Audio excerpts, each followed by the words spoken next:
Happy Tuesday. So Tuesday is the day ruled by Mars. And Mars is in Leo. And Leo is a fire energy, and Mars is also a ruler of a fire sign, Aries. But Leo is a very different energy than Aries. Leo is because every elemental sign, earth, air, water, wind, fire, they each have like the most cutthroat version of themselves and also the most emotional version of themselves. So for instance, oh, my baby girl, hi baby. So in like earth signs, the most cutthroat version of the earth sign is like Capricorn. Very cranky, very stubborn, they tend to go on the egoic side. And the most emotional earth sign is Taurus.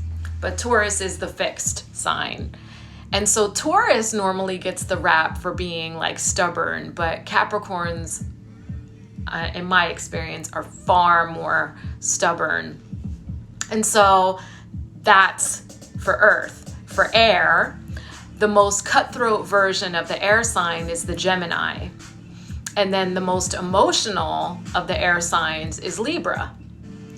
Then when you move into fire, the most cutthroat version of the fire sign is Sagittarius. And they can all come off like that, like very like no editing. They just speak and they do.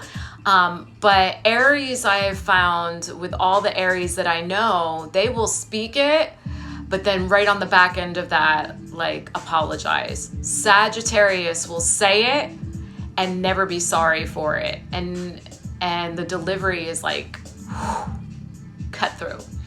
And so the most emotional of those fire signs is Leo. And Leo is where Mars is right now.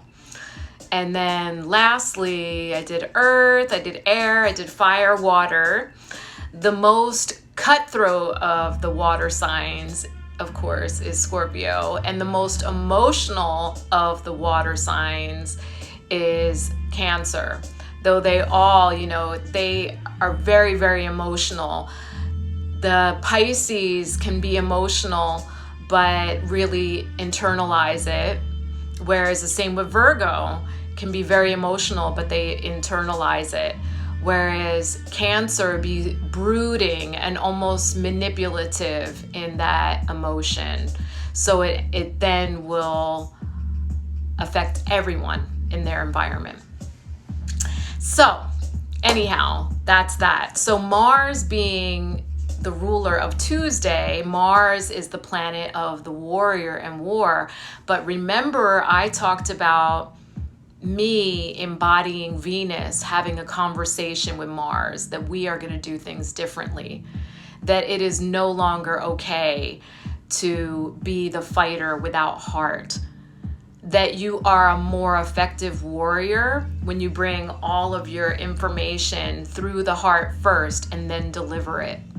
So it's very important that Mars is now in Leo, the most emotional fire sign, because Mars has listened to the communication that he and I have shared, and he is being obedient.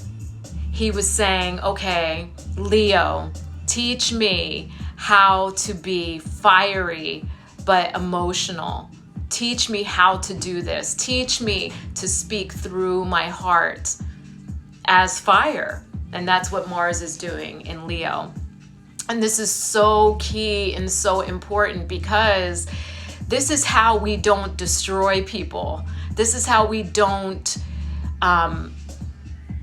create more trauma and chaos in our experiences. This is how we actually communicate and heal on the deepest level, is bringing everything through the heart first. So I'm going to share something with you so that you can understand exactly what I'm talking about, because this I moved through in the full moon and Spirit wants me to share it. So there is a difference between weaponizing someone's vulnerability and using it against them, okay? So that has happened to me. So weaponizing my vulnerability would be like, it hurts that I can't find a partner that's my age that can actually keep up with me energetically. It hurts that I can't find someone who's on my level consciously. It hurts. It's both a double-edged sword that I am aging so slow, because it makes it harder to find a mature partner. And because I look so young, and I know that I'm going to be outliving everyone I love this life. So there's all of those things that I've had to deal with, messages from Spirit, okay? So that's a vulnerability for me to say that to someone. So then to have that turned back on me and say, God, if you were 10 years younger, you would be perfect. Yes, that was ego. But that was also him weaponizing my vulnerability against me. I have no comeback for that. But it was him attempting to re-traumatize me so that I would become angry enough to say, fuck you, so that I would then be responsible for severing that communication rather than him, who was deeply cutting and not nice. So I told him, let me show you what it looks like to take someone's vulnerability, bring it through the heart, and deliver it back to you in a way that shows you yourself, but not in an attempt to purposely hurt you, but to show you. And so his vulnerability that he shared with me is that his ex decided to move away. And he was ready to become fully committed, packed up, quit his job and everything to go with her, to follow her. And she then said, why are you even coming? You don't have a job. You're not worthy. Okay. Why are you even thinking of doing that? Like, you ain't coming. So, hurtful. And that was deeply vulnerable for him to share with me. So I said, you have two goals with this. That the reason why you want to buy a house and have a car. One, to prove to her that she lost a real one. And two, to prove your worth for the next one. And I said, all the while waiting for that next bus to come in, you're treating a real one like the bus stop bench. But I am neither the bus stop bench or a bus. And so I was able to express myself, to communicate my anger as a warrior, but through the heart, to show him, like, you wounded me, but I'm going to show you what would have been better. Instead of like weaponizing my own vulnerability against me, instead showing you this is what it looks like when someone actually gives a fuck about you, but telling you, okay, this is an impending train wreck. You're doing this to yourself, and this is going to hurt on the tail end. But I'm telling you that I see this. I am witnessing this happening, and deuces. So that happened. And so Mars being in Leo is very much like that. Like, I'm going to speak the truth, but it's going to come through the heart, and it may sting, but this is through emotion, and I'm not doing it to destroy you. I'm showing you. I am showing you. So I could have gotten really angry at him and said, fuck you, and I can't believe you did that, or whatever. But instead, I was very conscious with it, and I held it for a minute, and I breathed into that place. So just like that post when I said, when someone is cruel, don't hold your breath. Breathe into that space where you're holding that, because it's never about them. This is older shit. It's always about some other wound, especially right now when Chiron is in its retrograde, because this is a review of your own core wounds, what is going to be shown to you. So can you speak from that higher consciousness? Can you take everything through the heart first and express yourself in a way that doesn't destruct but constructs? And so the Ascended Masters that showed up for me today is Lady Portia, that everything's in divine order. And these always crack me up. You know, I talk about, this used to really trigger me because it says, do what you feel is right. An important lesson is unfolding. And most of my lessons in the past have been pretty brutal. So whenever this comes up, I'm like, oh, fuck. Okay. So I am choosing, and I'm speaking this, I'm putting the power of my own vibration behind this to say, I no longer choose painful experiences to learn from. I can learn from experiences that don't thrash me. So, peace. Peace is Archangel Chamuel. And this is cool because I think it was Friday that the peace card showed up in the other deck, and it literally showed up all weekend. So for peace to show up again, Archangel Chamuel, and look, Salome. I love that. I'm all about peace. Like, okay, Sherry, I deserve peace because this full moon was hell, y'all. And then Lakshmi, this is 2 days in a row that she's shown up for me, this prosperity. Lakshmi is a beautiful goddess of not only financial prosperity, but she is a very loving and benevolent goddess. So I'm glad that Lakshmi has shown up. And so you and your loved ones are safe. So I had an experience, and I said Saturday I wasn't going to share it, and I'm still not going to share it because I don't want to put that energy into the ether. And I'm holding it and processing it still. But it was very dark energy that I had to deal with. And so I like the confirmation of this card that you and your loved ones are safe. Not that I ever worry about that, but it's nice to have that validation. And your life is the canvas. So your life is the canvas really talks about consciously creating.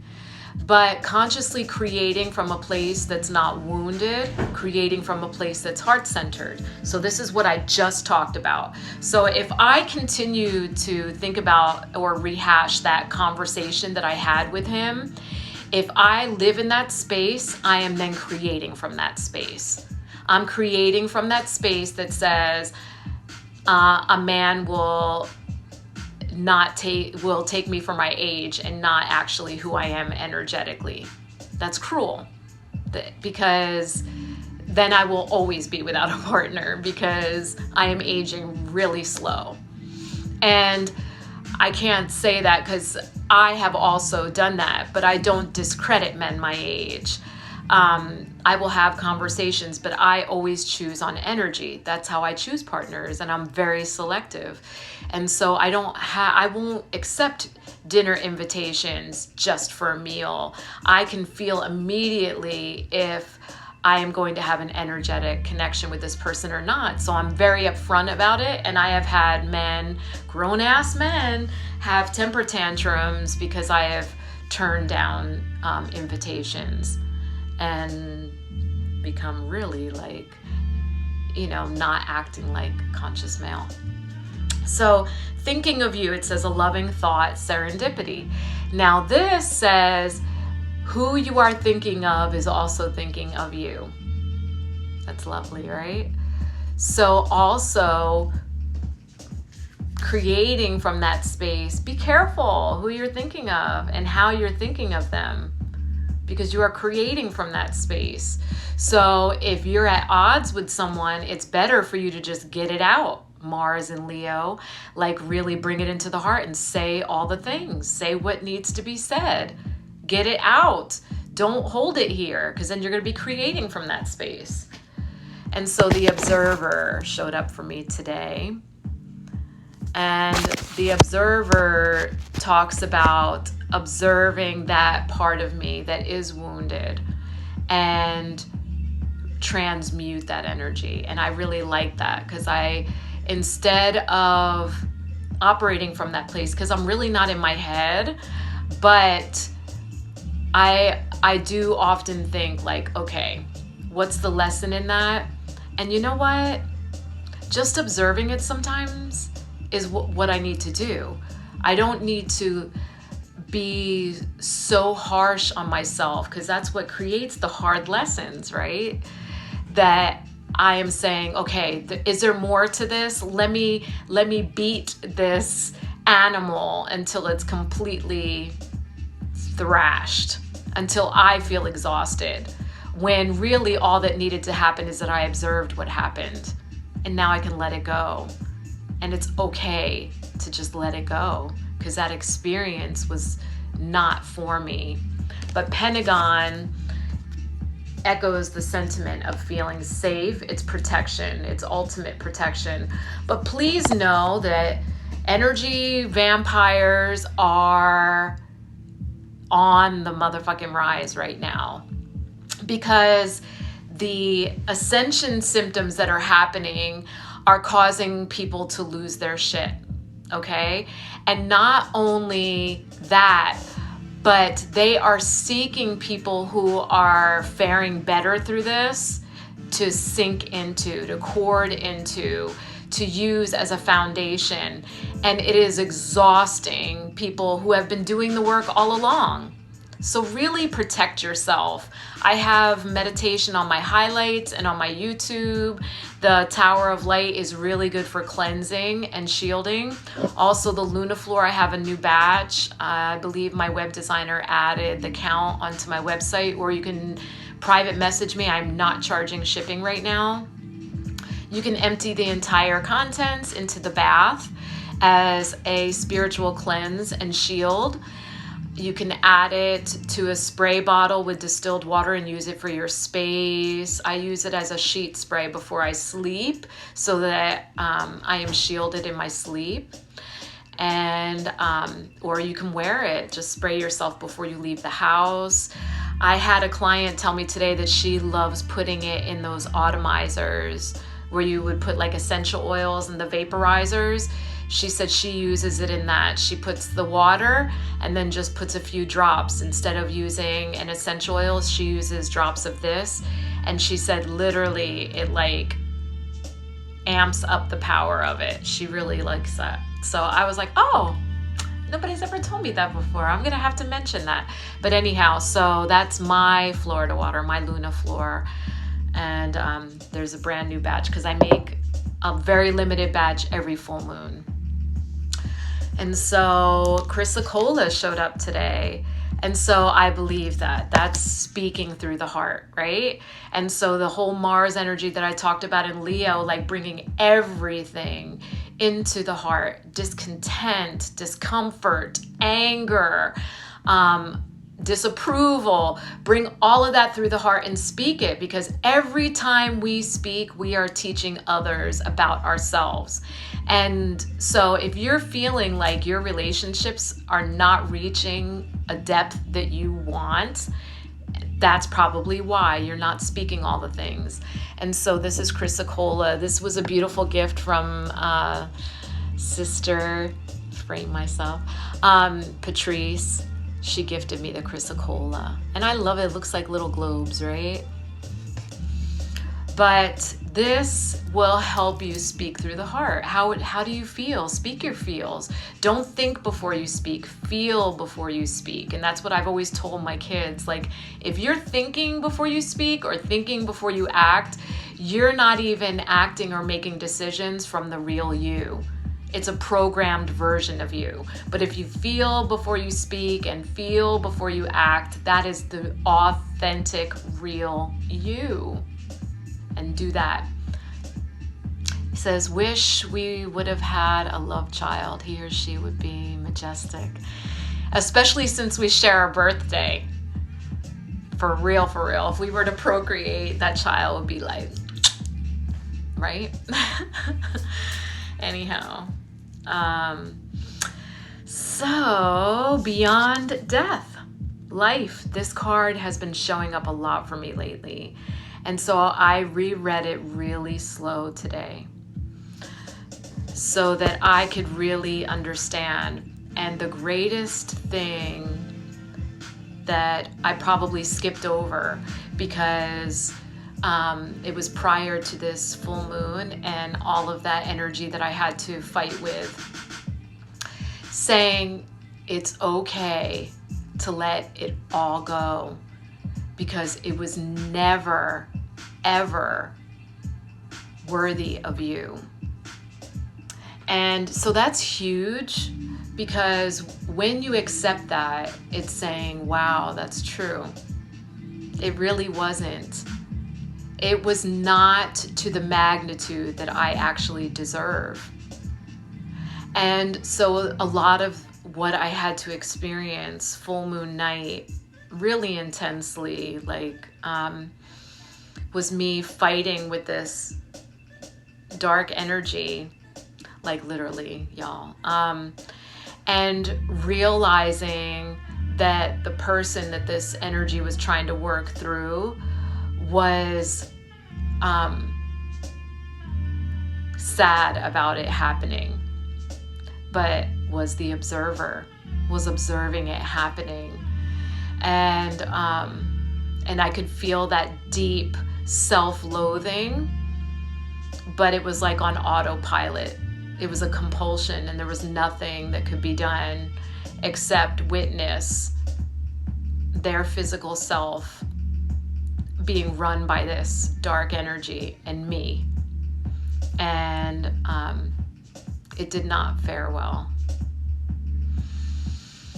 But it taught me a lot about my own power and also about being able to love someone so deeply, even through the trauma of their behavior, and say, I can still love you, but from way the fuck over here.